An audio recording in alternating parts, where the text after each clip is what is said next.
ये क्या हुआ आपका स्थापित हुआ। अब मैं रिजर्व बैंक का ऑपरेशन थोड़ा सा करना चाहूंगा आप सब लोगों के साथ में। रिजर्व बैंक को हो गया है कोई रोग, उसका कर देते हैं ऑपरेशन। जैसे देखना, रिजर्व बैंक की स्थापना एक्ट मैंने कल बताया आपको, रिजर्व बैंक की जो साथी स्थापना हुई उसका एक्ट कब आया जरा बताते चले। एक्ट भैया 1934 में आया। रिजर्व बैंक की साथी स्थापना कब हुई ये आप मुझे बताएं। तो रिजर्व बैंक की स्थापना की हम डेट बोलेंगे तो आप कहेंगे 1 अप्रैल 1935 को हुई। कौन सा आयोग था जिसने सिफारिश की, कौन सा कमीशन था, तो क्या बोलेंगे कौन सा कमीशन था, वो साथी हिल्टन आयोग की सिफारिशों पर। और हिल्टन आयोग की ये सिफारिशें किस वर्ष की थी, तो हिल्टन आयोग 1926 की सिफारिशों पर इसको स्थापित किया गया। मुझे बताओ इसका जो हेडक्वार्टर था 1935 में वो कहाँ पर था।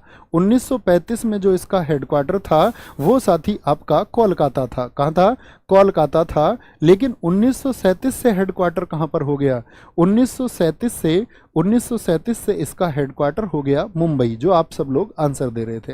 ये रिजर्व बैंक का हेडक्वार्टर है, ठीक है। इसका जो रिजर्व बैंक का साथी लोगो है, जो साइन है, उसमें एक तो बाघ है आपका और साथ में कौन सा है, ताड़ का पेड़ है। कौन सा पेड़ है, ताड़ का पेड़ और आपका टाइगर है। पहले बाघ की जगह क्या होता था, पहले शेर था। इसके लोगों में पहले कौन था, पहले शेर था। जो शुरुआती पूंजी इसमें लगी, क्या बोलेंगे, रिजर्व बैंक की स्थापना में मैं कह सकता हूं कि जो लागत आई वो लागत कितनी थी, रिजर्व बैंक की स्थापना में वो लागत थी आपका 5 करोड़। क्या बोलेंगे, 5 करोड़ थी, ठीक है। मैं आपसे पूछूं साथी यहां पर, रिजर्व बैंक के पहले आरबीआई के पहले गवर्नर कौन थे। आरबीआई के पहले जो साथी गवर्नर बने वो कौन थे, तो आप बोलेंगे वो भैया ऑसबोर्न स्मिथ थे। कौन थे, ऑसबोर्न स्मिथ थे आपका, वो पहले गवर्नर थे। लेकिन ये थे 1935 से लेकर के आपका 37 तक।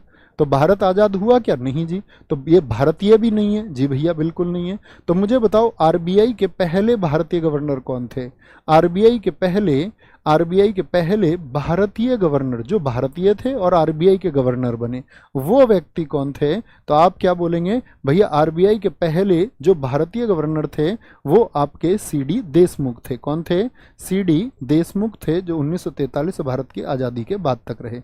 मैं आपसे पूछूं दोस्त, आरबीआई का जो नेशनलाइज किया गया, आरबीआई का जो राष्ट्रीयकरण हुआ, आरबीआई का साथी जो राष्ट्रीयकरण हुआ, नेशनलाइज इसको किया गया, तो राष्ट्रीयकरण इसका किस वर्ष हुआ था, तो आप बोलेंगे इसका राष्ट्रीयकरण आपका भैया 1 जनवरी 1949 को हुआ। मुझे बताओ वर्तमान में गवर्नर कौन है आरबीआई के, वर्तमान में साथी आपका वर्तमान में गवर्नर कौन है, वो 25वें गवर्नर हैं और उनका नाम है शक्तिकांत। इतना भी याद रखेंगे, कोई दिक्कत नहीं है, शक्तिकांत दास है। क्या बोलेंगे, शक्तिकांत दास है। थोड़ा सा ऑपरेशन हो गया आपका, क्या बोलेंगे, शक्तिकांत दास है। रिवीजन हुआ बड़ी